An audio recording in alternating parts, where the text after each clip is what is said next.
Hey guys, it's Bill coming back at you with another video! Today I'm back, I'm excited, I'm pumped up, hopefully everyone's doing well, practicing self-care, not only in one thought, one situation, one person take them outside of what they know to be true.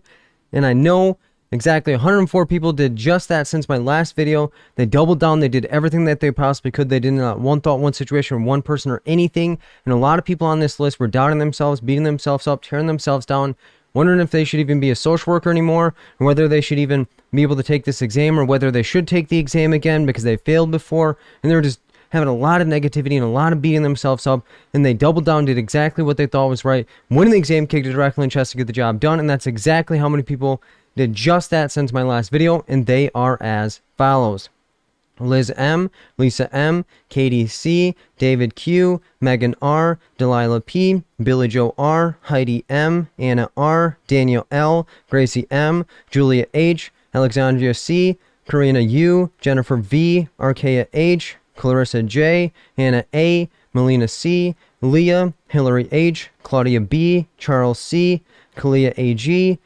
Lavashia P, Alec M, Cindy N, Jeff P, Deborah M, Lizzie W, Sarah C, Shalonda JJ, Patrice B, Gail M, Jamisa M, Emily C, Sydney B, Teresa H, Daniela V, Kelly K, Jesse C, Virginia T, Kelsey B, Edith O, Gershielda P, Camille C, Meredith P, Brandy H, Cynthia R, MHX, Janice C, Gladys M, Adam H, Anthony S, Mercedes J, Tyra P, Tiffany M, Liz A, Cataline F, Sarah L, Jen G, Jaden B, Karen R, Angela E, Mindy K, Michelle J, ZJ K, Leanna D,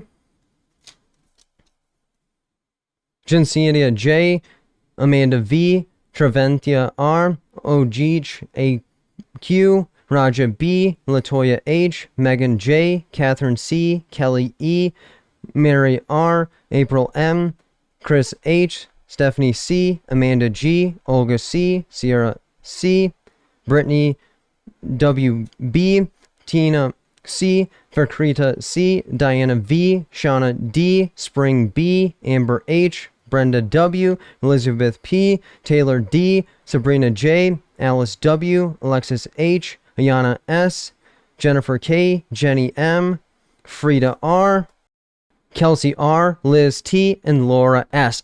And I'm so excited, man, because like I said, so many people on that list were doubting themselves, beating themselves up, and they're like, man, Phil, I heard that other people didn't pass the exam, and I'm not even sure if I'm going to be able to, or man, I'm not sure if I'm going to be able to do this because I failed it before, and all those different things. And a lot of times people are standing in front of their own ways, or they're allowing things outside of the actual exam to dictate whether they're going to pass or fail the exam. So if you win in the exam, kick it directly in chest while repping and rocking with me as well, you can send me an email at berda24@gmail.com, and I'll give you a shout out as well. And if you're like, man, Phil, I want to rep and rock with you as well. Man, Phil, I'm not feeling comfortable or confident about passing this exam, or man, I'm not even sure if I'm doing the right things.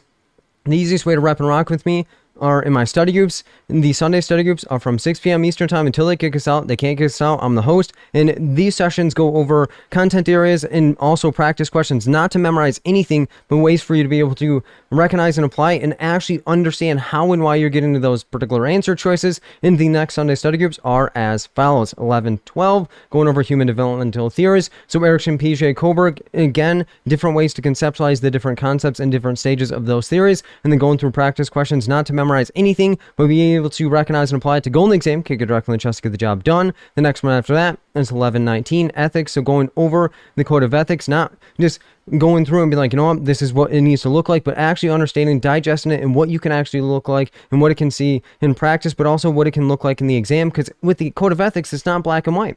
We have to be able to decipher through it, and that's where ethical dilemmas come in. So going through the code of ethics, going over subpoena versus court order, and then going over referral versus supervision, and going over practice questions related to those different concepts. And again, not ways to memorize anything, but ways to actually be able to recognize and apply it and conceptualize it to go in the exam, kick it directly in the chest to get the job done. The next one after that is 12-3, research, program development, and program evaluation. So going over the different stages of research, different types of research, the different time frames within research, the different types of research, then going through program development development, the different steps of what program development is, and then peeling it back and going over how to evaluate an actual program. And again, these are going to be going ways to be able to recognize and apply it, but also going through practice questions, not to memorize anything, but be able to understand how and why you're getting to the particular answer choice. The next one after that was 1210 practice questions. So going over the types of questions that you can see on the exam, the 6-step process that I recommend every single person to keep in mind as they're going through and breaking down questions. The tips that I find most helpful for people to keep in mind as they're preparing for, as well as taking the exam. In addition to that, going through practice questions, and as I always say, do not come in this session expecting to get every single question correct, or to just come in here and just mindlessly just blow these questions apart, because the questions I construct tend to be more difficult than the ones on the actual exam. So come into that session with an open mind and an understanding to identify how and why you're getting to the particular answer choices that you are getting to. But a lot of times people come to the sessions and are like, man, I'm not getting as many questions correct as I want to. Should I reschedule the exam, or what should I do? And again, I always ask people, how are you getting to the particular answer choice? Because it's not enough just to say this is my answer, but how do we get there? Like, what was the thought process, so that you can learn and grow to become the best possible version of yourself. If you want any information related to those, send me an email at berda24@gmail.com, or click the link down below in the description, which is the view more under the title, or just go to my calendar at fillinthegaps.as.me. And if you're not able to attend the sessions live, it's 100% possible to get the recording and the materials to review at your own leisure, because when you register, it'll add your name to the email list, and you'll be able to review it at your own pace and not miss out on anything. In addition to that, the thought-provoking Thursdays are still going on, and people are still coming in the sessions understanding questions better than they've ever done. And again, the thought-provoking Thursday sessions are going through application and reasoning type questions, not ways to memorize anything, but ways to actually be able to recognize and apply it to go in the exam, kick it directly in the chest to get the job done. The next thought-provoking Thursday sessions are in 11.9, 11.16, and 12.7. And again, do not come to this session expecting to get every single question correct, but understanding how and why you get into the particular answer choice. So that way, when you're going through the exam, you're actually understanding your thought process versus just blasting through questions and hoping and living on a prayer that you're actually doing the things correct. And if you're not able to attend the Thought-Provoking Thursdays live, you can register for the session and receive the recording and the materials to view at your own leisure. If you want any information related to those sessions, send me an email at berda24@gmail.com, or click the link down below in the description, which is the view more under the title, or go to my calendar at fillinthegaps.as.me. As well as, I do still offer individual tutoring sessions, so if you want to rock with me directly, you want to break down questions, you want to understand your thought process, you want to go through different content areas, the individual tutoring sessions are still open and available for you to rep and rock with me. And if you want any information related to those, send me an email at berda24@gmail.com, or click the link down below in the description, which is the view more under the title, or go to my calendar at fillinthegaps.as.me. As well as the next one-day course is going to be on December 2nd. And again, the one-day course has been the most successful thing that I've ever done, because it, one, gives you the most amount of time with me, two, gives you a different mixture of topics that people typically find tricky. In addition to that, it is going to allow for you to understand a thought process of how to break down the questions. And if you're stuck in between two answers, or you second guess yourself, this session is the session that is going to help you get out of that, but also understand where you're going to need to go as you're navigating the exam. So the one-day course is on December 2nd. It goes for 12, 13, potentially 14 hours long, because I want to give you as much information as I possibly can. And the one-day course goes over the tips that I find most helpful, most common reasons why people fail the exam, different mixture of topics, subpoena versus court order, operant conditioning,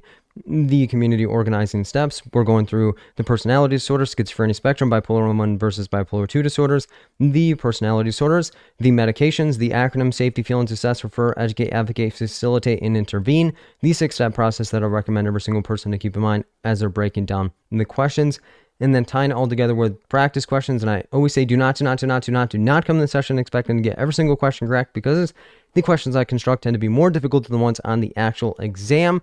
And I want you not to go through difficult situations in the exam and have no idea. So I'd rather put you through difficult situations outside of the exam, so that way you get that experience and exposure, how to navigate those processes, and go in the exam, kick it directly in the chest to get the job done.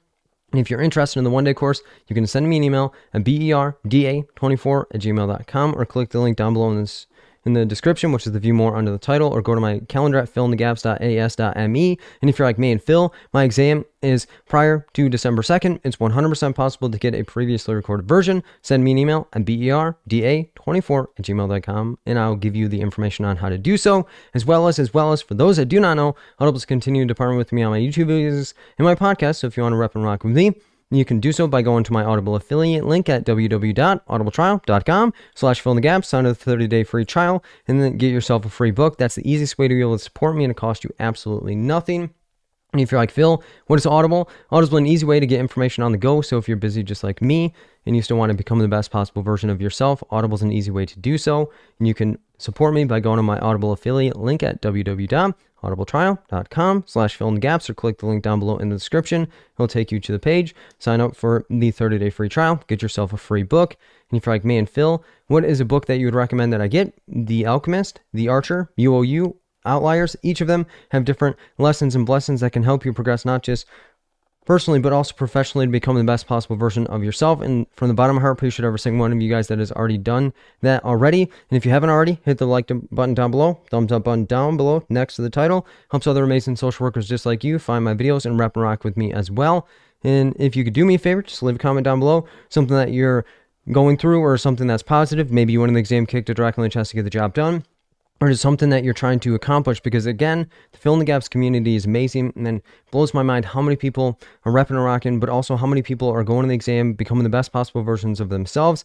And if you haven't already, hit the subscribe button down below and the bell notification next to it. It'll send you an email every single time that I upload a video, and there will be a free study group coming up very soon. And I'm going to get back onto the schedule of uploading more regular videos. If you haven't already, check out my podcast on iTunes, Google Play, Stitcher, and Spotify at Fill in the Gaps. From the bottom of my heart, appreciate every single one of you guys that reps and rocks with me. And those that are struggling and unsure where to go, keep doing the next right thing for yourself. Keep building yourself up and keep doing everything that you possibly can. And again, as we're going through different things in our life, we tend to reflect more, and we tend to identify what we're particularly going to be doing. And this video is going to be going through practice questions. So if you want to skip to that, there'll be the time on the screen. But for those that are struggling to take the exam, or struggling to prepare for the exam, or that are just kind of feeling stuck within their process, so some things that have been going through my mind, because a lot of things in my life have been different than they were before. And those that have been in the sessions and stuff already know this, but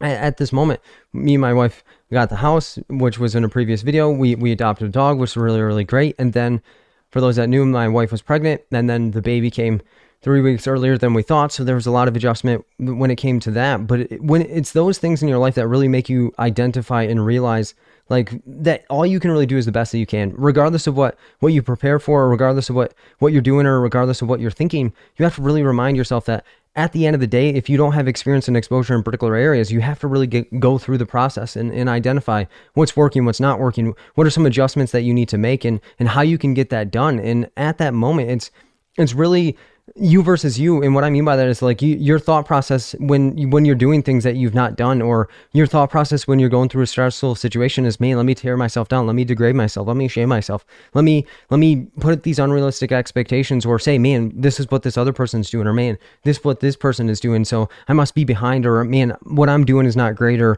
what I'm not doing is not being the best possible version of myself. But at the moment, as long as you're continuing to think and continuing to grow and continuing to do, you're going to become a different version of yourself, whether you are seeing your progress or not. And that's where, as you're going through different things, you really want to remind yourself that it's not what you do that makes you who you are. It's who you are while doing it, but also how you're responding and reacting to yourself. Because a lot of us, if we're super critical and tearing ourselves down, it's a way to protect ourselves from something that we've went through in the past, or trying to protect ourselves from anyone else being able to say things about us, but no one's really saying anything about us. Honestly, at the end of the day, you have to really remind yourself that you're going to be more critical than other people are on your process. And as it relates to different areas of your life, in the exam, if you've not passed the exam in the timeline that you thought that you were going to, or you're not studying enough, or you're not getting as many questions right as you thought that you were going to get, you have to really sit yourself down and say, man, what is the end goal? Like what is the processes that I'm doing, or what are some steps that I can take today in order to get more attuned and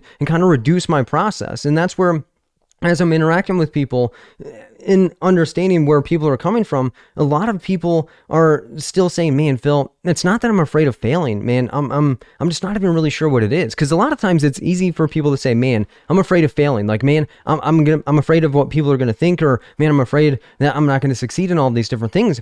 However, my thought process is, it's not that people are often afraid of trying, because you're scheduling the exam, you're taking the exam, you're doing different things and navigating those things. So you're willing to try. Don't get that twisted. And it's not even that you're afraid of trying or even afraid of failing. What I think people are afraid of is afraid of finishing, because you're getting the exam, you're trying, you're studying, and doing all these things. But it's once you have to put that finality step into it, or once you finish it, or once you identify that this is something that I'm willing to put my name on, or this is something that I'm willing to identify for myself. And that doesn't even have to be related to you actually going in the exam. This could be you practicing questions. This could be you studying topics, but you're not finishing the process because you're so afraid that you're not going to know enough, or you're not doing things right, that you just got to rip it. Because as I was saying before, it's like things are going to come at you, and new things are going to come. But if you're not open and willing to at least navigate the process and say, you know what, I messed up.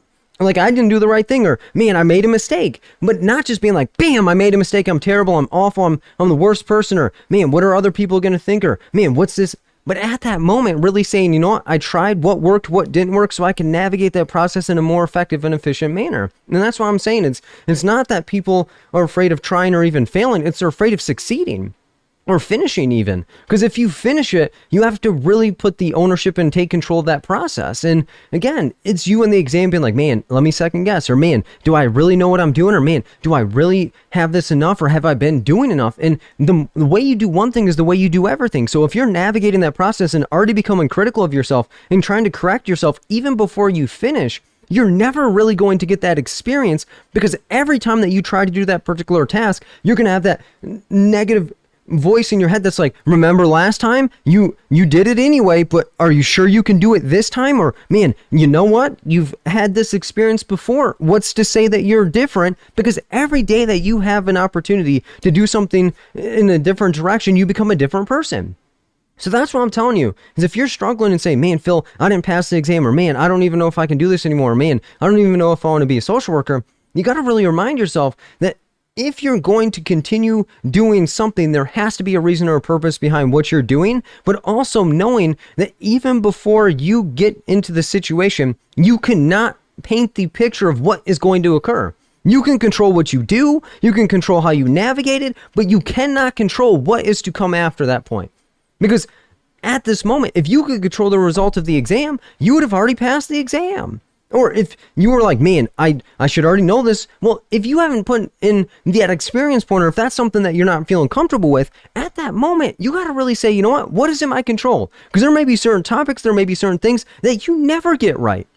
And that's not being me being negative and saying, man, this is never going to happen for you. But at the end of the day, you have to sometimes get acceptance with yourself and say, you know what, that's one thing that I'm probably not ever really going to be an expert at. I can do my best and be able to recognize and apply it and navigate it, but I cannot expect myself to automatically be a robot or a machine. So that's my push for you. Start finishing things. Start going all the way through the process, even though it may be scary, even though you may be like, man, I don't know. Well, the only way to know something is to do it and to get that information, bring it back, dissect it, reflect on it, and become a better version of yourself based on that new information. That's the word mistake. Separate it out. Mistakes are going to help you identify what you missed and take it into the future to become a better version. At that moment as well, you want to show your work. And what I mean by that is, you always hear it in school, like, man, show your work, or man, how did you get there? But as humans, we oftentimes want to skip that step and say, you know what, here's the result. This is the answer. But if we don't know how we got there, it's as good as not knowing the answer at all. So my push for you, in addition to finishing things, is to show your work and show yourself what you're doing in order for you, even if you got it correct or if you're doing it right and all these things, how did you get there? Because if you can't show your work, of course your anxiety is going to be skyrocketing. And if you're not able to show your work, of course you're going to doubt your abilities to be able to do it in the future because you don't know how you got there.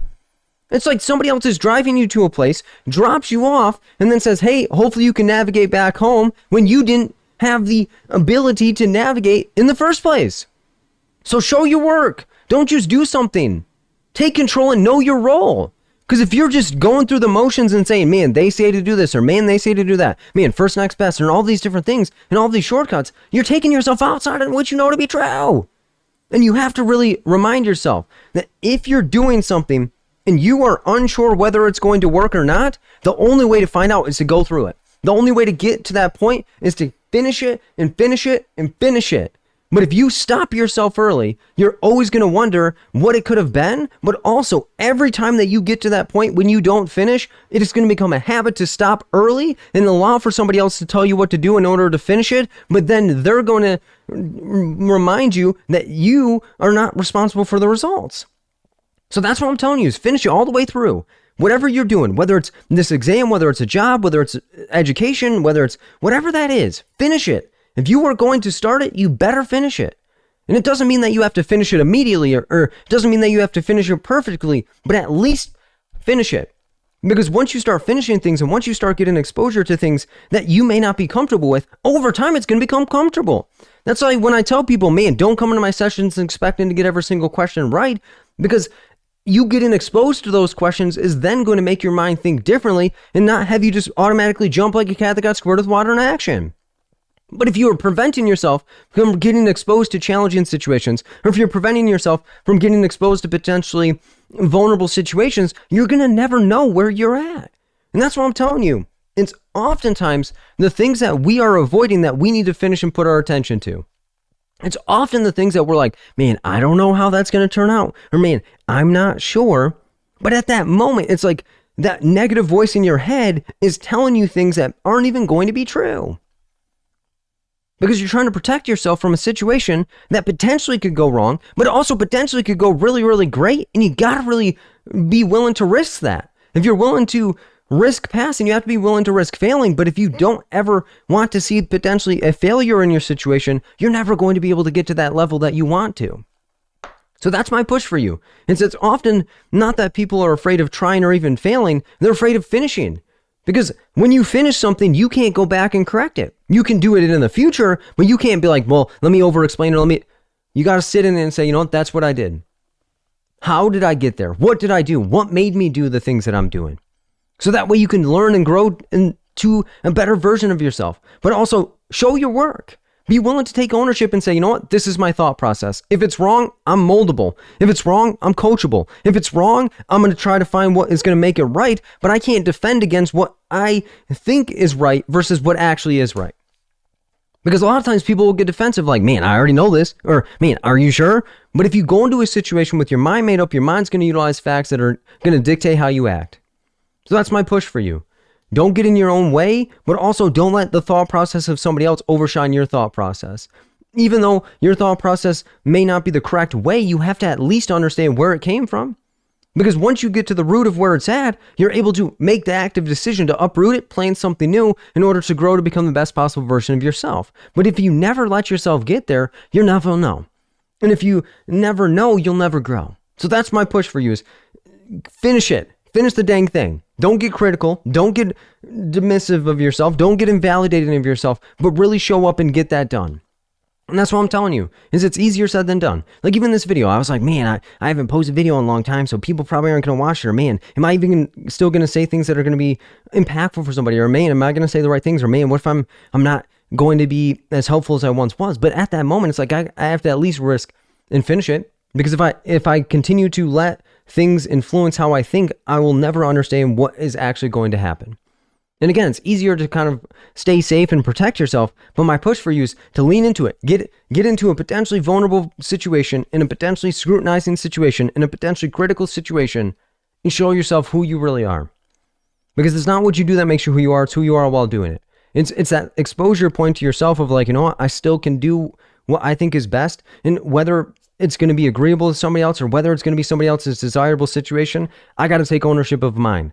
Because I'm the only person that can be me. Other people can't be me. I can't be you. You can't be me. But we all are uniquely gifted and talented in our own rights. But if we diminish ourselves, compare ourselves, and tear ourselves down, we'll never get to that point. We'll never be able to show ourselves, and we'll never be able to grow and get to the spaces and places that we deserve. But we'll be limited in ourselves, but also trying to like fortune tell of like, man, wouldn't it be really nice if? It could be really nice if, but what can I do today to get to that if point? But if I'm iffy and saying, man, I'm not sure, if I'm hesitant and kind of walk myself back and forth, I'll never get there. I'll never get there. But that's what I'm telling you is keep going, keep striving, keep driving, doing the next right thing. And even if you've not gotten where you wanted to go, or you went in the exam, it didn't go how you wanted to go, get reflexive and get understanding of like, you know what, get curious, not critical, and say, you know what happened? What did I expect to happen? What actually happened? What are some things that I can do in the future? Man, what are some things that I did that I did not want to actually do in the exam, but I got into the heat of the moment, or man, I did this other thing and I'm not really sure.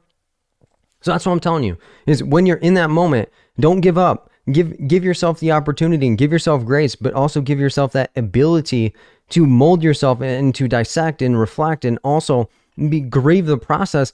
But in that moment, do it in a way that you would allow somebody that you care about to do it. Because when it comes to us, we're like, man, bam, we need to have it as faster and better and do all these things. But where that's coming from is if I say things or do things or degrade myself, it doesn't allow somebody else to do it. But even if somebody else is doing that, that's just showing you that that's not somebody you should be repping and rocking with. Go where you're celebrated, not just tolerated, but also show yourself what you know, what you don't know, and identify where you need to go in the future. So that's what I'm telling you is wherever you're at, own it. Wherever you are thinking, believe what you know. And wherever your thought process came from, identify that and understand. Say, you know what? I used to maybe think this, but now that I've thought about this is a new thought process, or this is a new situation, or this is a new way of doing things versus, you know what? This is how we've always done it. So give yourself that freedom. Give yourself that ability. And if you're beating up on yourself and degrading yourself and shaming yourself, be like, you know what? That was the old behavior and that's what I used to do. But at the same time, I'm now going to make the active decision to do something different. So that's my push for you. Keep growing. Keep doing the next right thing for yourself. And don't beat up on yourself. Don't degrade yourself. Don't shame yourself. But understand that what you've been doing is a way to protect yourself. But in order for you to get to different spaces and places, you need to utilize a different thought process. You need to utilize different reactions. We need to utilize different strategies and techniques. So keep doing that next right thing. Keep giving yourself grace to run the race, to go in the exam, kick it directly in the chest to get the job done. But also, if you're not sure if what you're doing is right, lean in on it and measure how you're getting there. Because facts are always going to dictate better than your feelings, because your feelings are going to have you feeling some type of way and your emotions are going to have you go through the motions.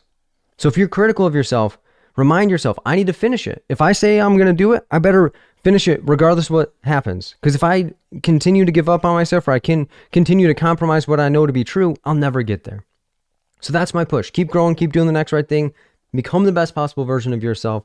And if you're not where you want to be, say, you know what, I didn't expect to be here, but there has to be a lesson and blessing from where I'm at right now in order for me to get to where I need to go. It may not be on my timeline, but I have to stay in line in order to get at the right time, because nothing happens by mistake. Nothing happens late. Nothing happens early. Everything happens on time. But if I'm not prepared and I'm not viewing my situation and identifying what skills and abilities that I have, I'm not going to be able to harness that or seize that moment, or I'm going to be surprised and doubt myself regardless if I have what I need.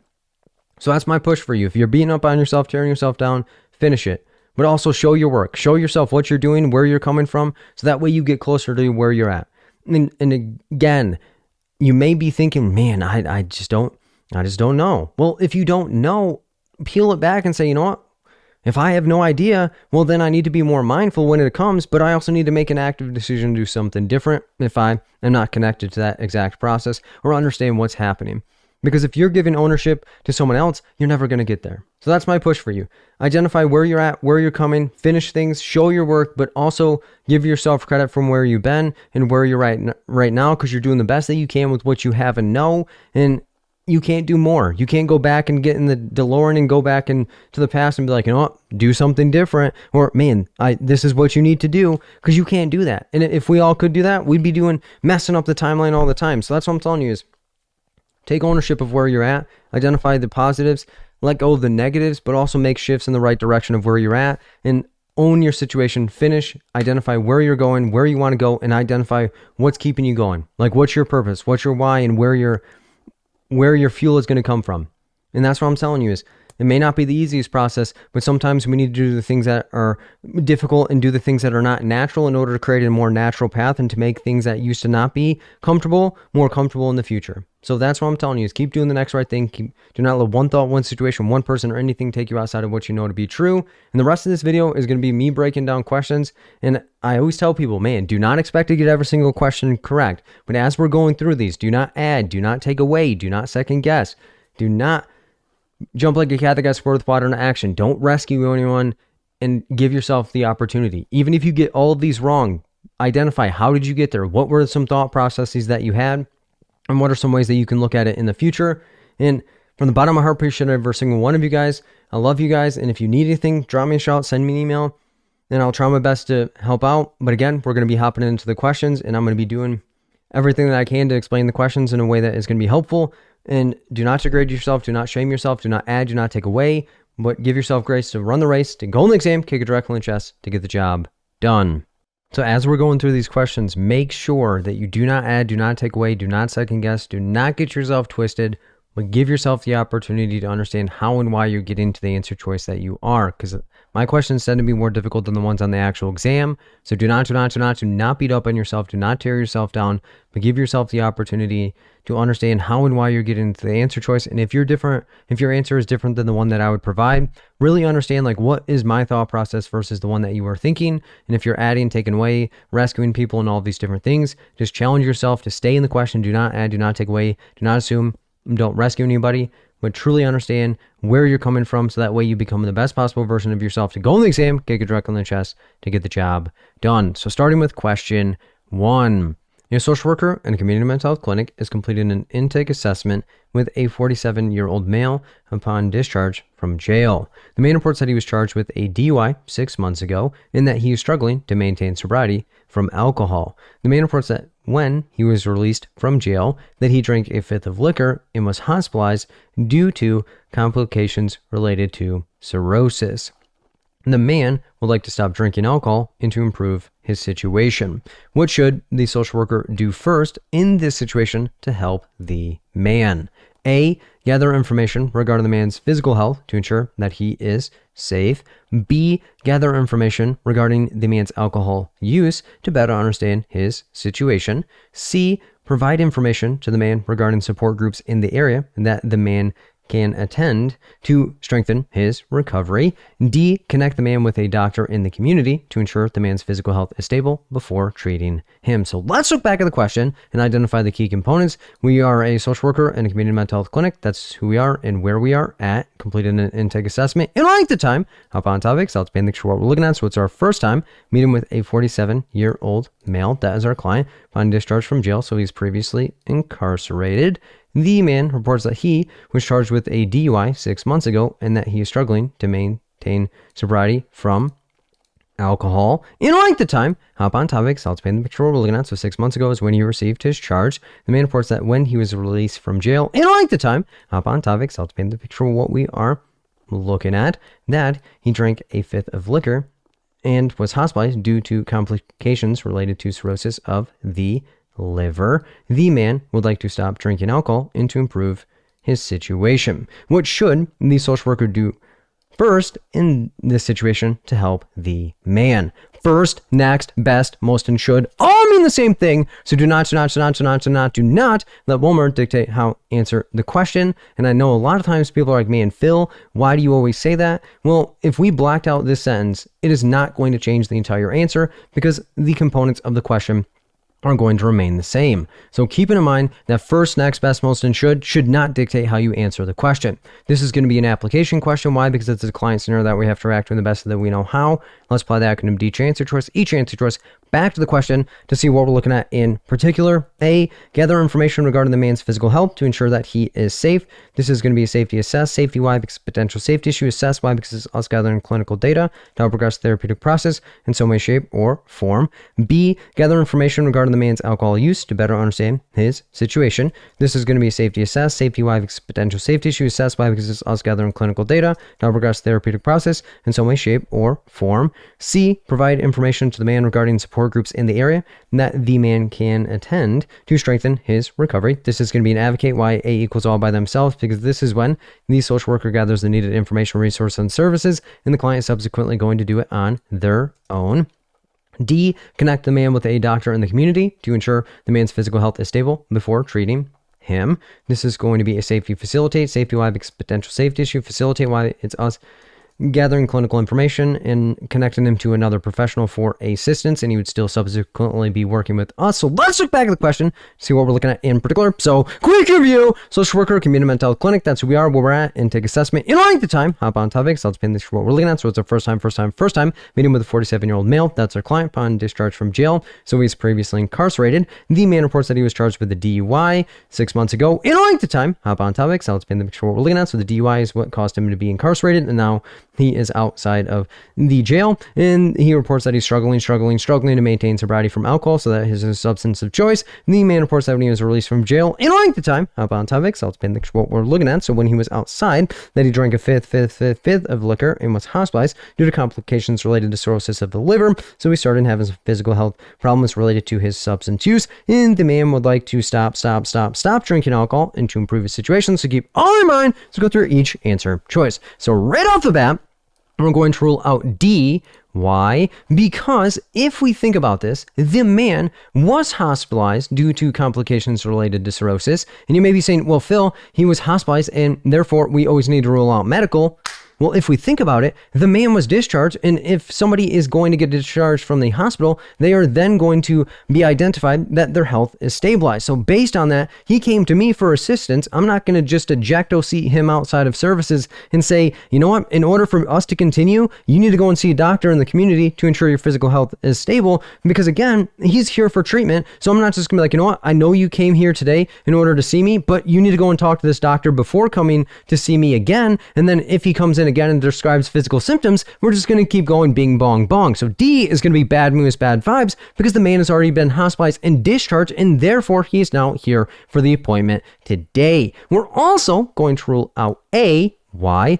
Because we are not a medical doctor. Therefore, I'm not about to do an entire physical on this individual, because I'm not going to be like, you know what, tell me about your physical health so that way I can ensure that you are safe. Because nowhere in the question does it state that the man is unsafe or that there are any physiological symptoms that are present in the session that are causing me to be concerned for this man's health. And you may be saying, Phil, he just told me that he was hospitalized and has complications related to cirrhosis. Well, at that moment, he was having complications, and at some point in time, his health was not in a good state, but it does not state right now that his physical health is in causing imminent or foreseeable danger in any way, shape, or form. So now we're in between B and C. B, gather information regarding the man's alcohol use to better understand the situation. Where C, provide information to the man regarding support groups in the area that the man can attend to strengthen his recovery. So let's look back at the question, make sure we're not making mistakes. Social worker, community mental health clinic, that's who we are, where we're at. Intake assessment, first time, 47-year-old male, upon discharge from the jail. So he is coming in after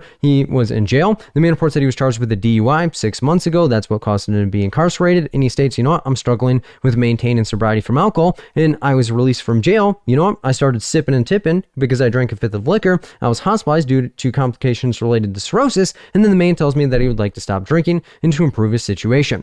So based on that, his main focus is going to be related to alcohol. He states that he's struggling with maintaining sobriety from alcohol. In addition to that he would like to stop drinking and would like to improve his situation. So based on that, B is like, you know what, are you currently drinking? If so, what are you drinking? How much, and what is that looking like for you? Or C, you know what, I know you came to me for services and treatment, but I'm about to send you to another avenue of treatment so that way you can get your recovery strengthened. Because at this moment, nowhere in the question does it state that he's struggling with supports or that he is looking for additional supports. So therefore, we're going to rule out C. Not to say C can't be helpful, but we're not just going to offer it to this individual without, one, knowing him, two, if he's even interested, but also three, if this individual states that he's struggling with maintaining sobriety, he's currently still sipping and tipping because he states that he would like to stop drinking alcohol and to improve his situation. Therefore, it's imaginable that he's still consuming alcohol. So I need to start and identify where he's at. So that way, if he wants to stop drinking alcohol, maybe he's continuing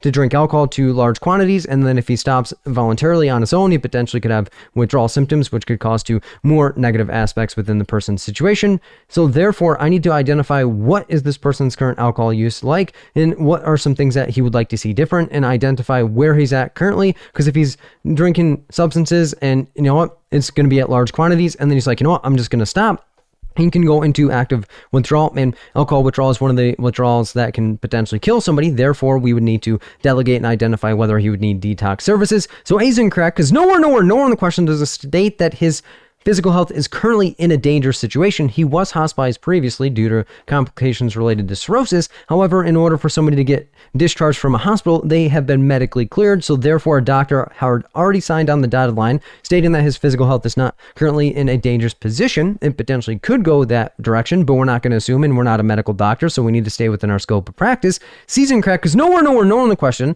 does it state that he is looking for support or that he is looking for additional services outside of us, because he's coming to us, and if I give him information on a support group, he's gonna be like, man, thanks, I could have went to Alcoholics Anonymous on my own. So therefore, C is just jumping like a cat that gets squirted with water in action and assuming what direction the client would like to go. And D's incorrect, because I'm not gonna be like, you know what, go and see a doctor before you continue working with me, because he came into me for assistance, and there's nowhere in the question where it states that there's imminent or foreseeable danger related to his medical conditions. So based on that, we need to stay in our lanes and identify where the client is at, because we have no idea who this guy is at this point, because it's an intake assessment. So we need to get more information related to where he's at, where he'd like to go, so that way we can start collaborating and allowing for him to go in the direction of change that he would like to. So the correct answer here is B, gather information regarding the man's alcohol use to better understand his situation, because he states that he's struggling with maintaining sobriety, meaning he doesn't have sobriety right now. He had complications related to his substance use, cirrhosis of the liver, and he states that he would like to stop drinking and to improve his situation.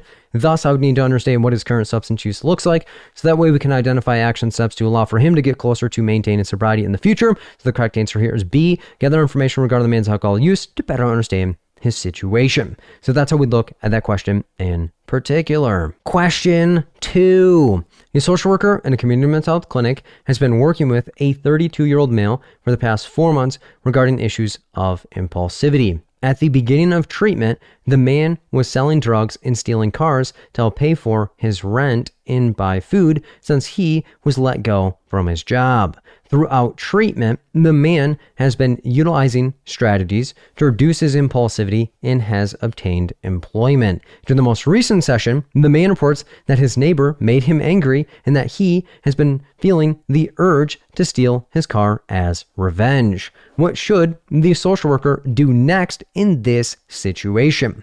A, gather information regarding why the man's neighbor made him angry and work with him to identify alternative coping skills. B, gather information regarding the urge the man has been experiencing and work with him to identify alternative coping skills. C, provide information to the man regarding anger management techniques to better handle the situation.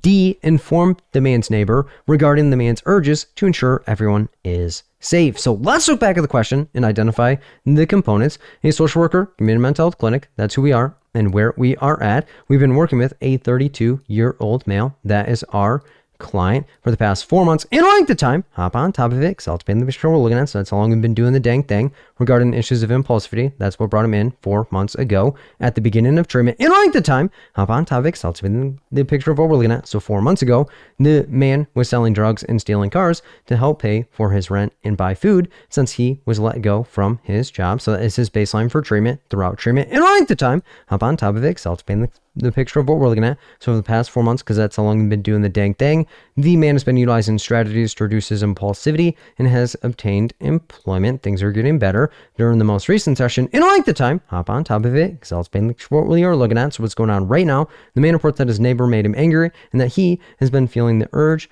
to steal his car as revenge. What should the social worker do next in this situation? First, next, best, most, and should all mean the same thing. So do not let one word dictate how answer the question. This is an application question. Why? Because it's a client scenario that we have to react to in the best of the way that we know how. So let's apply the acronym to each answer choice. Each answer choice back to the question to see what we're looking at in particular. A, gather information regarding why the man's neighbor made him angry and work with him to identify alternative coping skills. This is an assess. Why? Because this is us gathering clinical data to help progress the therapeutic process in some way, shape, or form. B, gather information regarding the urge the man has been experiencing and work with him to identify alternative coping skills. This is going to be a safety assess. Safety, why? Because it's essential safety issue. Assess, why? Because it's us gathering clinical data to help progress the therapeutic process in some way, shape, or form. C, provide information to the man regarding anger management techniques to better handle the situation. This is educate. Why? This is us giving him information that he can utilize in the session today. D, inform the man's neighbor regarding the man's urges to ensure everyone is safe. This is going to be safety.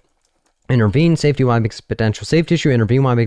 Because it's an action on the social worker's end to help progress the therapeutic process in some way, shape, or form, but also bad moves, bad vibes. We'll let the question determine that in just a second. So let's look back at the question, see what we're looking at in particular. So quick review: social worker, community mental health clinic. That's we're at 32-year-old male. That is our client, 4 months in length of time. Hop on topic. So let's paint the picture of what we are looking at. So that's how long we've been doing the dang thing regarding issues of impulsivity. So that's what brought him in 4 months ago at the beginning of treatment. In length of time, hop on top of it because let's paint the picture of what we are looking at. So 4 months ago, the man was selling drugs and stealing cars to help pay for his rent and buy food since he was let go from his job. So it was based out of necessity throughout treatment. And I think the time, hop on topic. So let's paint the picture of what we are looking at. So for the past 4 months, because that's how long we've been doing the dang thing, the man has been utilizing strategies to reduce his impulsivity and has obtained employment. So things are getting better during the most recent session. And I think the time, hop on topic. So let's paint the picture of what we are looking at. So what's going on right now. The man reports that his neighbor made him angry, and that he's been feeling the urge to steal his car as revenge. So keep all in mind, let's go through each answer choice. So right off the bat, we're going to rule out D and take the safety component away. Why? Nowhere in the question does it state that there's imminent or foreseeable danger in any way, shape, or form. I, 1, don't know who the neighbor is, but also 2, it doesn't state that this individual is going to be harming this person in any way, because the urge that he has been experiencing is the fact that he wants to steal the person's car, not that I'm having the urge to knife the person in the neck, or I'm having the urge to harm this person in some way, shape, or form. So D is bad moves, bad vibes, because it's not directly in the question. Because in order for us to do something along the lines of D, we need to have something consistent with the terrorist off-duty to warn regulations where there's imminent or foreseeable danger of a particular individual, where this person's expressing that they want to harm somebody, kill somebody, etc. But at this point, just because it states the word urge, it tells us the urge that he's having. He's just trying to boost this person's car because he wants to have revenge. We're also going to rule out C. Why? Nowhere in the question does it state that the individual struggles with anger or needs anger management skills in any way, shape, or form. And you may be saying, Phil, it states that the neighbor made him angry. However, if we think about it, this individual came in for issues related to impulsivity. So he more struggles with impulsivity versus him having anger management problems. So now in between A and B. A, gather information regarding why the man's neighbor made him angry and work with him to identify alternative coping skills. Or B, gather information regarding the urge the man has been experiencing and work with him to identify alternative coping skills. So let's look back at the question, see what we're looking at in particular. Social worker, community mental health clinic, that's who we are. We're at 32-year-old male. That is our client. 4 months, that's how long we've been doing the dang thing. Regarding the impulsivity, so that is what brought him in, is he experiences episodes of impulse at the beginning of treatment. So 4 months ago, the man was selling drugs and stealing cars to help pay for his rent and to buy food. So he does have a history of stealing cars, but it was more based out of necessity versus him wanting to get revenge, because he was let go from his job. Throughout treatment, 4 months, the man has been utilizing strategies to reduce his impulsivity and to obtain employment, so things have been going well. And then today he comes in and states, you know what, my neighbor made me so angry that I'm going to boost their car as a way to get revenge on that particular person. So A is like, you know what, so why did your neighbor make you angry? And you know what, don't steal the car. Let's have you do something else. B is like, you know what, tell me about why you want to steal this person's car, so that way I can understand where that thought process came from, but also let's work to identify the alternative coping skills. Because if we look at this, the man does have a history of stealing cars, but it was based out of him needing money and making sure that his basic needs were met. Now he's shifting from just having it based out of of necessity to, you know what, this person made me angry, I'm going to boost the car. So based on that, is it more important to identify what caused this person to make him angry, or is it like, you know what, tell me more about your urge? Because again, we can't go back and say, man, the neighbor shouldn't have made you angry that way, because I can't tell the client what they should be feeling. But also, in addition to that, this person is experiencing something, so we can help influence how this person is going to behave versus going back and saying, you know what, the neighbor parked on this lawn, the neighbor just made him angry, backed into it, honked his horn, whatever that is. So for that reason, we're going to rule out A. Why? Because it doesn't matter why the neighbor made him angry. It matters how this individual is going to respond, but also where's the shift in this person's behavior. They used to steal cars for their basic needs. Now they're talking about stealing cars out of revenge. So therefore, we would kind of get curious and understand what made that shift happen, but also what are some ways that you can handle your anger in a way that is not going to put you potentially in a dangerous situation, such as becoming incarcerated because you are committing grand theft auto. So A is going to be incorrect because it's not important to understand why the neighbor made him angry, because I'm then going to be kind of judging whether this person's reaction is a normal reaction or not. C is going to be incorrect because nowhere in the question does it state that he needs anger management skills or techniques, because he came in for issues of impulsivity, and him wanting to steal is more related to impulse. And D is going to be incorrect because I'm not going to call the neighbor up and say, hey, Phil's talking about stealing your car potentially, so just be on the lookout for him. If he gets anywhere near your car, just be on edge.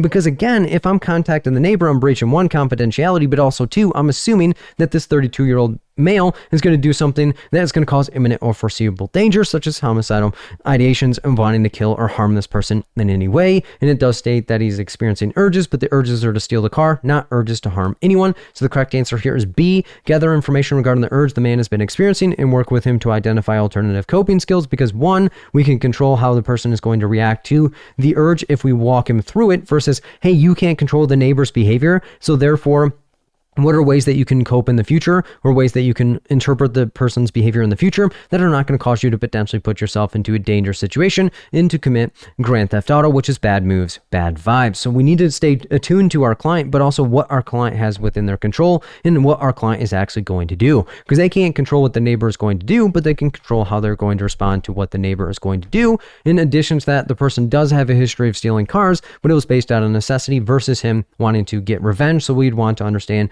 where that thought process shifted and identify where it's going to be helpful for him to go in the future to reduce his impulsivity. So the correct answer here is B. Gather information regarding the urge the man has been experiencing and work with him to identify alternative coping skills. So that's how we look at that question in particular. Question 3. A social worker in a private practice has been working with a 44-year-old female regarding excessive worry for the past 3 months. The woman was previously in a domestic violence relationship, but left her husband after being hospitalized because of his abuse. Since being in treatment, the woman has been working on improving her self-esteem and prioritizing her needs to reduce her anxiety. During the most recent session, the woman informs the social worker that her ex-husband called her and told her of all the changes he has made in his life. The woman reports that she is excited and that she feels like they may get back together. The social worker does not feel like it is a good idea. What would be the best thing for the social worker to do in this situation? A. Facilitate discussion around the change in the husband's behavior to better understand the woman's perspective. B. Provide the woman information regarding the cycle of abuse to better inform her decision. C. Respect the woman's right to self-determination and discharge her from treatment.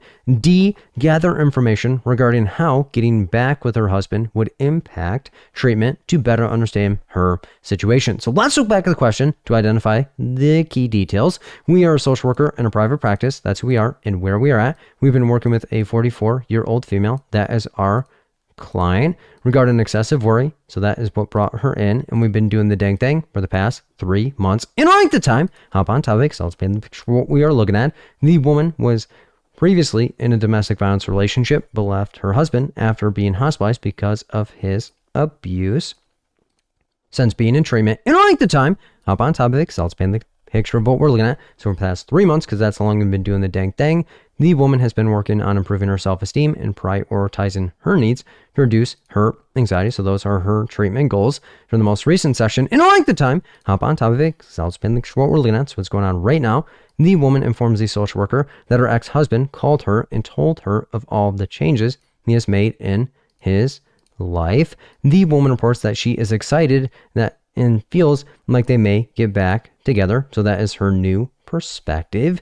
The social worker does not feel like it is a good idea. What would be the best thing for the social worker to do in this situation? First, next, best, most, and should all mean the same thing. So do not let Wilmer dictate how answer the question. This is an application question. Why? Because it's a client scenario that we have to act in the best of the way that we know how. So let's apply the acronym D, answer choice, each answer choice back to the question to see what we're looking at in particular.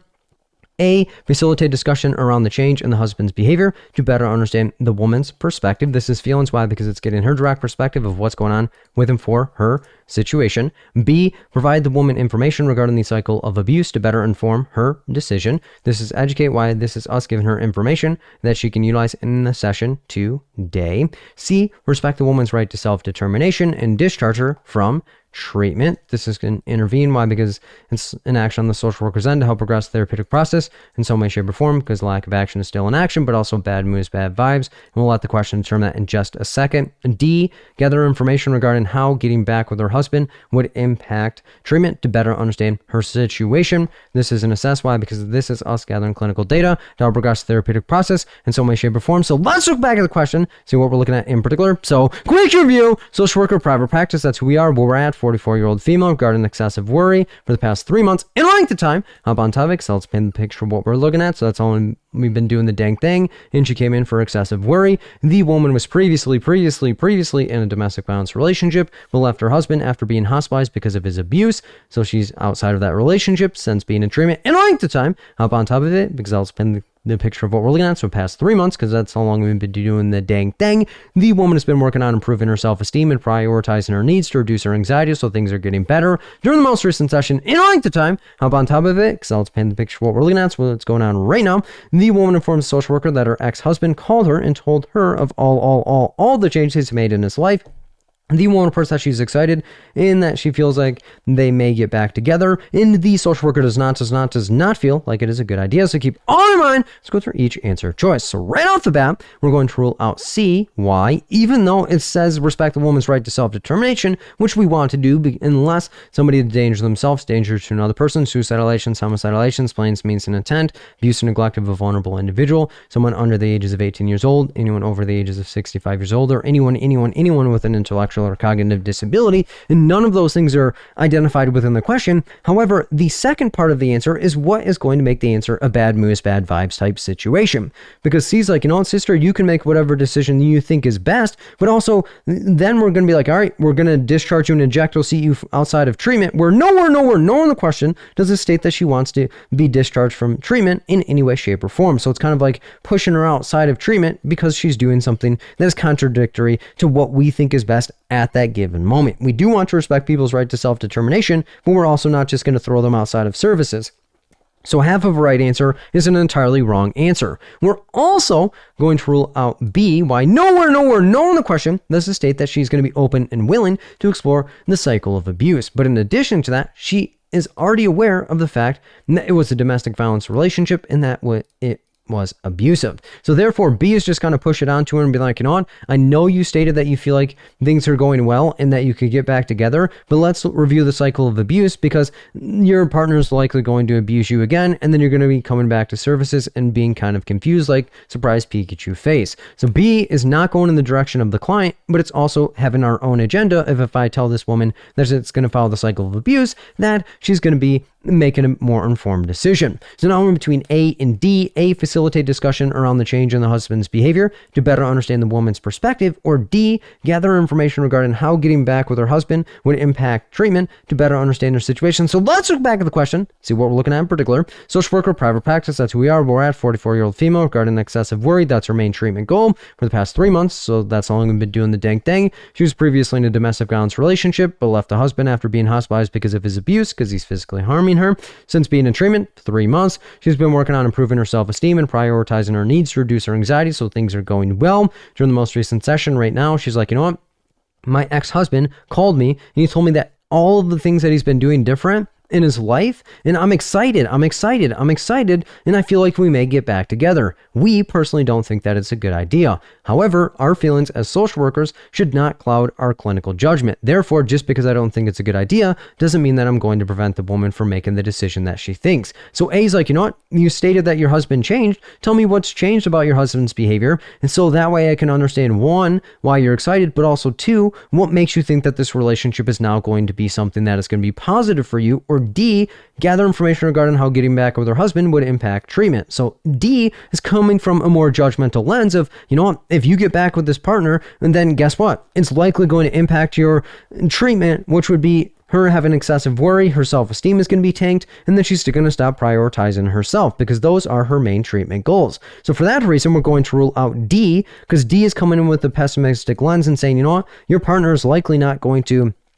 be able to change, but also it's likely going to negatively impact your treatment because your self-esteem is going to tank. You're not going to be able to prioritize yourself, and this person's likely going to throw their hands at you again. So therefore, treatment must have an impact on it. So the correct answer here is A, not having a judgmental lens and saying, you know what, you said that your husband changed. What about the behavior that he described is making you excited and hopeful and wanting to get back together with the person? Because it's up to her, she's a grown adult, what decision she likes to make. However, I need to get curious, not critical, and understand what is her perspective and what are some things that she enjoyed about the husband's changed behavior, or what are some things that he's been telling her that is now changing her perspective from being like, you know what, I'm ejecto-seating myself outside of this relationship because he hospitalized me because of the abuse, to, you know, I'm excited to be with this person and I want us to get back together. So B is incorrect because nowhere in the question does it state that she is in need of the cycle of abuse, because it's me driving my own agenda and saying, you know what, you need to become better informed about your decision. So therefore, if I give you the cycle of abuse, it will determine whether you want to get back with your partner or not. C is incorrect because even though we want to respect people's right to self-determination, we're not going to discharge her from treatment because, again, it's not necessary for us to just ejecto-seat her outside of treatment, because nowhere in the question does it state that she wants to leave treatment or that her treatment goals have been met to a capacity of us being able to discharge her. So C is bad news, bad vibes, because it's assuming that, you know what, you don't want to do what I want, I'm going to not work with you any longer. And D is going to be incorrect because we're not going to be like, you know what, tell me how getting back with your husband would impact treatment, which again is assuming that she's going to become more anxious, her self-esteem is going to be tanking lower than the floor, and she's not going to be able to prioritize herself. So the correct answer here is A, facilitate discussion around the change in the husband's behavior to better understand the woman's perspective, so that way we get an idea of what she sees and what is important to her and what are some things that potentially could be viable to discuss in treatment in the future. Because again, we need to get curious and understand her perspective before jumping and assuming, because even though we don't feel like it's a good idea, it's not my life and I need to let her operate and do what she thinks is best. So the correct answer here is A, facilitate discussion around the change in the husband's behavior to better understand the woman's perspective. So that's how we look at that question in particular.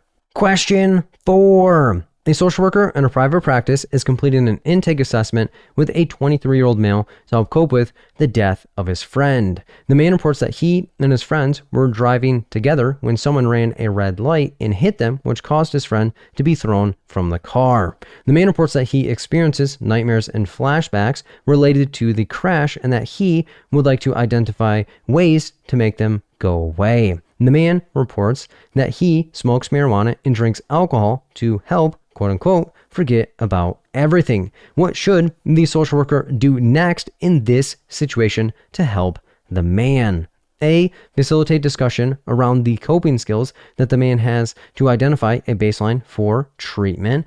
B, provide information to the man regarding post-traumatic stress disorder and relaxation techniques that he can utilize to begin coping with the trauma he experienced. C, gather information about the car crash to better understand the situation and work with the man to identify the impact it has on him. D, delve into the man's substance use and identify the impact it has on him to better understand his situation. So let's look back at the question and identify the details. We are a social worker in a private practice. So that's who we are and where we are at. We are completing an intake assessment. And I like the time, hop on top of it because I'll explain what we are looking at. So it is our first time meeting with a 23-year-old male, that's our client, to help cope with the death of his friend. So that's what brought him in for his first session. The man reports that he and his friend were driving together when someone ran a red light and hit them, which caused his friend to be thrown from the car. The man reports that he experiences nightmares and flashbacks related to the crash and that he would like to identify ways to make them go away. The man reports that he smokes marijuana and drinks alcohol to help, quote unquote, forget about everything. What should the social worker do next in the situation to help the man?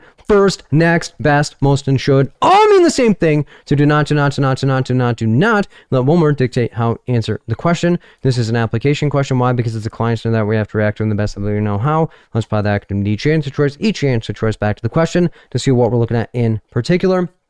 A, facilitate discussion around the coping skills that the man has to identify a baseline for treatment. This is an assess. Why? Because this is us gathering clinical data to help progress the therapeutic process in some way, shape, or form.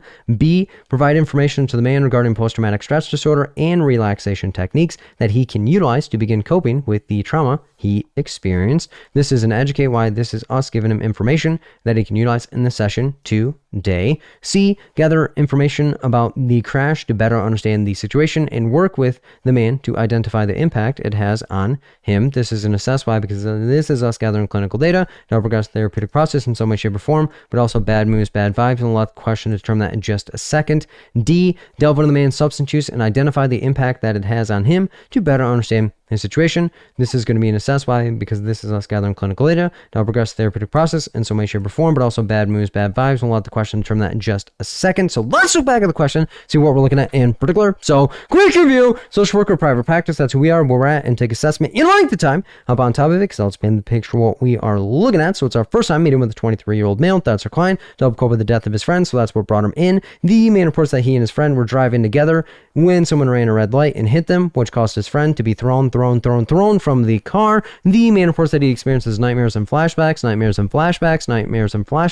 related to the crash, and that he would like to identify ways to make them go away. The man reports that he smokes marijuana, and drinks alcohol to help, quote unquote, forget about everything. So keep all in mind. So go through each answer choice. So right off the bat, we're going to rule out D. Why? Nowhere in the question does it state that his substance use is the main primary presenting concern, and that is what he would actually want to focus on. Because if we think about it, he smokes marijuana and drinks alcohol in order to help forget about everything, when his main treatment goal is that he would like to identify ways to make things go away. Therefore, he is sipping and tipping and smoking in order for him to identify and complete his own treatment goal. So therefore, D is going to be bad moods, bad vibes, because one, I'm not going to say, you know what, tell me how much you smoke and how much you drink, because that's not consistent with what his treatment goal is, because what brought him in is to help cope with the death of his friend,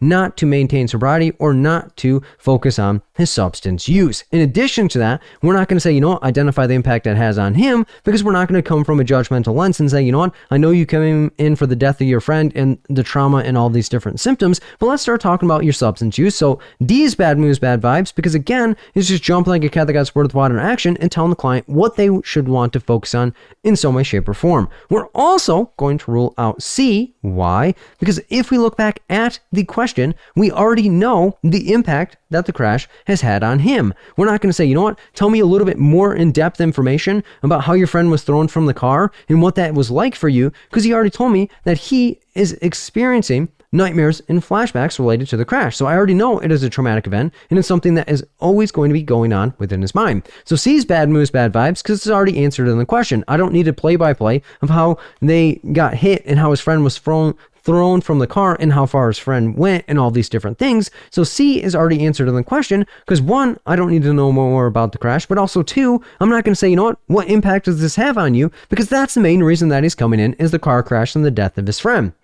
So now we're in between A and B. A, facilitate discussion around the coping skills that the man has to identify a baseline for treatment, or B, provide information to the man regarding post-traumatic stress disorder and relaxation techniques that he can utilize to begin coping with the trauma he experienced. So let's look back at the question, see what we're looking at in particular. Social worker, private practice, that's who we are, where we're at. Intake assessment, first time when you don't know this person that well. 23-year-old male, that is our client, to help cope with the death of his friend, so that's what brought him in. The man reports that he and his friend were driving together when someone ran a red light and hit them, which caused his friend to be thrown from the car, and his friend passed away, and that's, again, the death of the friend. The man reports that he experiences nightmares and flashbacks related to the crash, and we're starting to see some trauma symptoms and reactions related to that, and he wants to identify ways to make them go away. And the man reports that he's smoking marijuana and drinking alcohol to help forget about it, which again is consistent with you'd like to identify ways to help them go away. So for A, am I going to say, you know what coping skills do you have in order to develop a baseline? Or B, man, sounds like you're experiencing post-traumatic stress disorder, and here's some relaxation techniques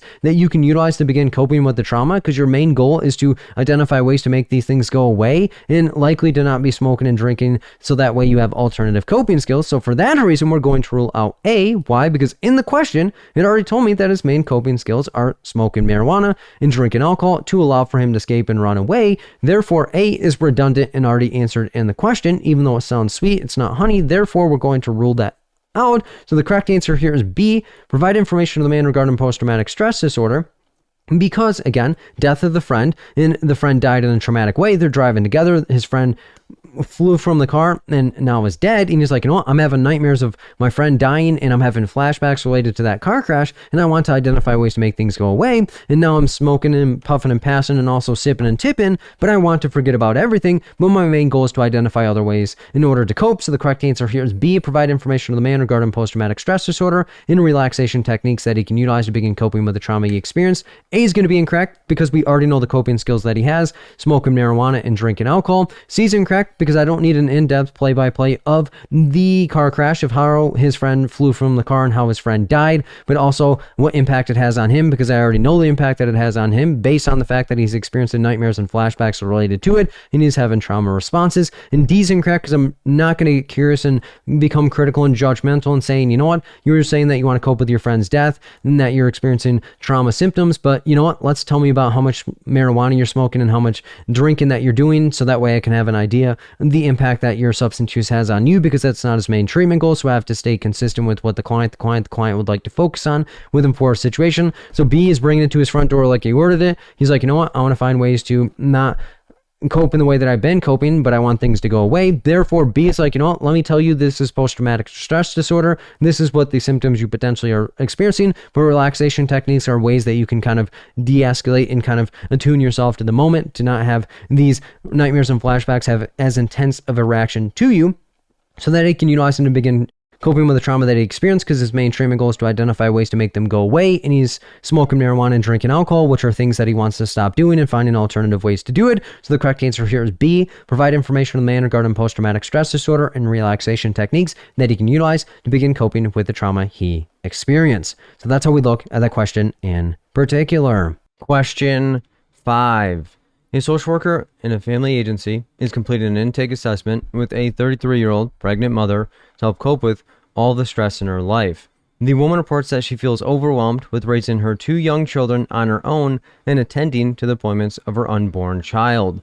The social worker gathers information regarding coping skills that the woman has, and she reports drinking alcohol and visiting her family are the only things that help her. The woman reports that she would like to identify ways to reduce the amount of stress in her life. What is the most likely thing for the social worker to do in this situation? A, inform the woman that the social worker need to contact Child Protective Services to ensure that her children are safe. B, gather information regarding the woman's alcohol use to better understand the situation before proceeding. C, work with the woman to identify strategies that she can utilize to help cope with the stress in her life in a healthier manner to help improve her situation. So let's look back at the question. We're a social worker and a family agency. That's who we are and where we are at. Completed an intake assessment. You like the time. Hop on top of Excel. It's been the picture we're looking at. So it's our first time meeting with a 33-year-old pregnant mother. So that is our client to help cope with all the stress in her life. So that's what brought her in for her first session. The woman reports that she feels overwhelmed with raising her 2 young children on her own and attending to the appointments for her unborn child. The social worker gathers information regarding coping skills that the woman has, and she reports drinking alcohol and visiting her family are the only things that help her. So those are her baseline coping skills. The woman reports that she would like to identify ways to reduce the amount of stress in her life. What is the most likely thing for the social worker to do in this situation? First, next, best, most, and should all mean the same thing. So do not let one word dictate how answer the question. This is an application question. Why? Because it's a client scenario that we have to react in the best that we know how.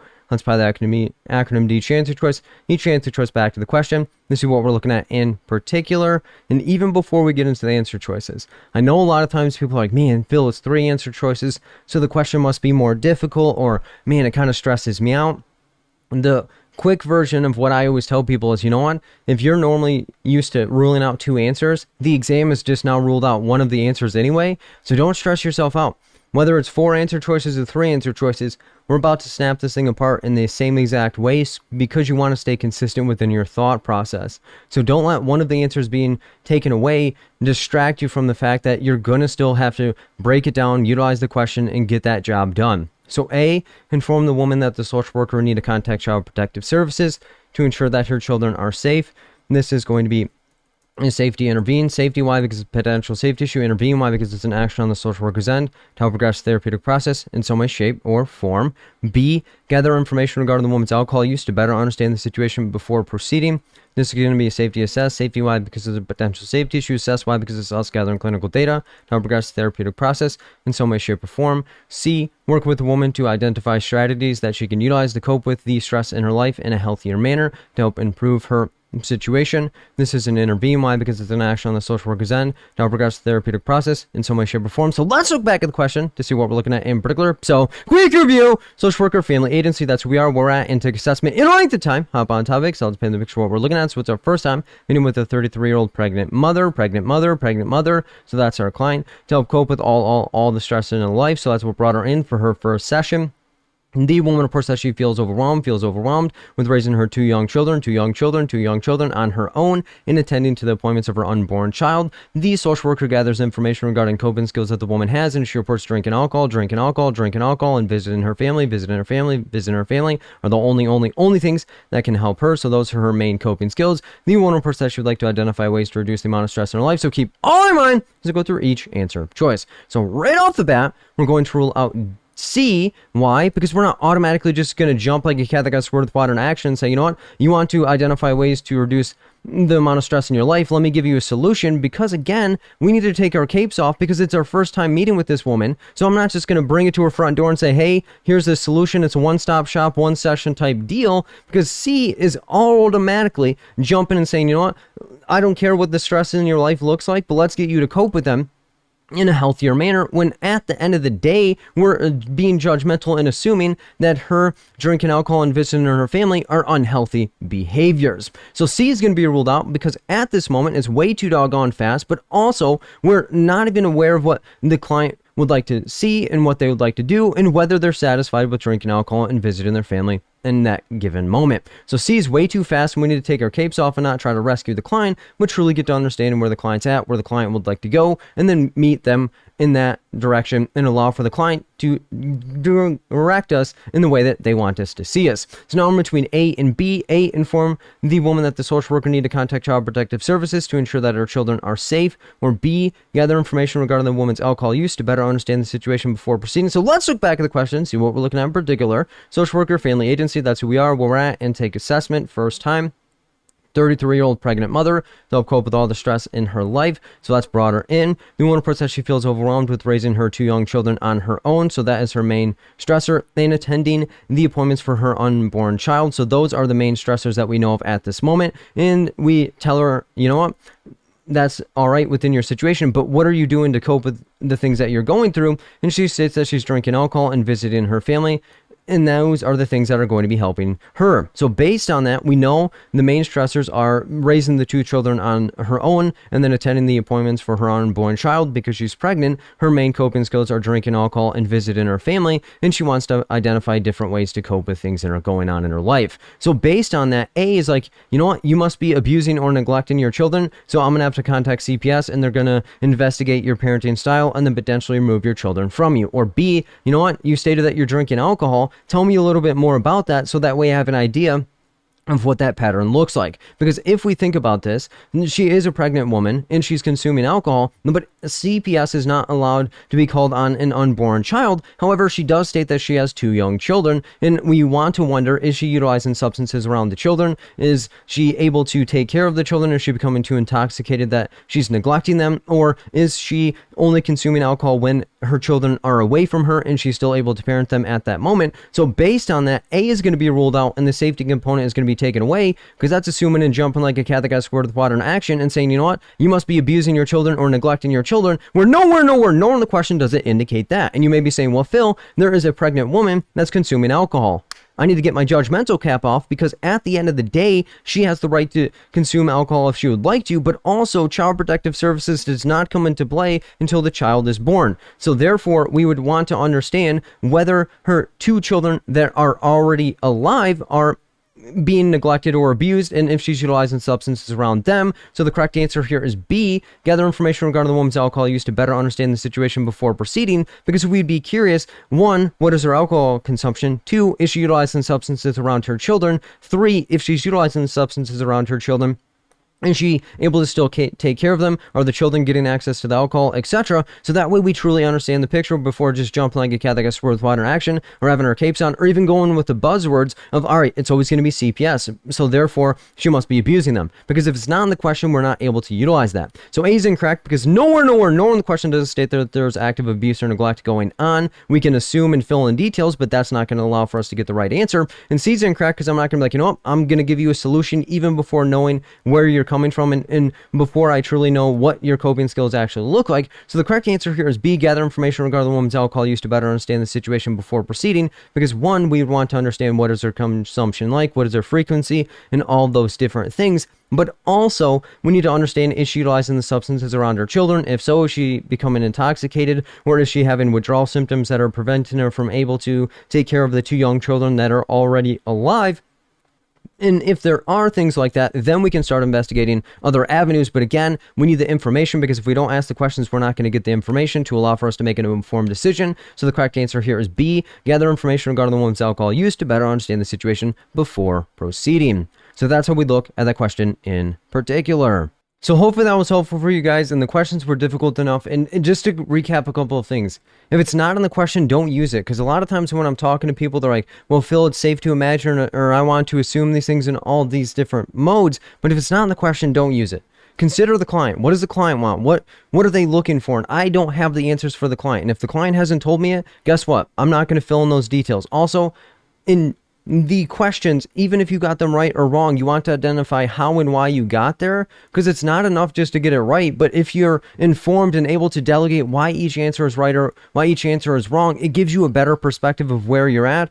But also understanding that if you're not getting these things right, that's okay, because the only thing that dictates whether you pass or fail is the actual exam, and my questions tend to be more difficult than the actual exam. So I'd recommend just reviewing the questions that we went through and identifying how and why you got there. But also, if you're looking for more practice or looking for more practice questions, the study groups that I have are helpful, individual tutoring. I also have additional questions, the one-day course, etc. And if you want any assistance at any capacity, send me an email at berda24@gmail.com.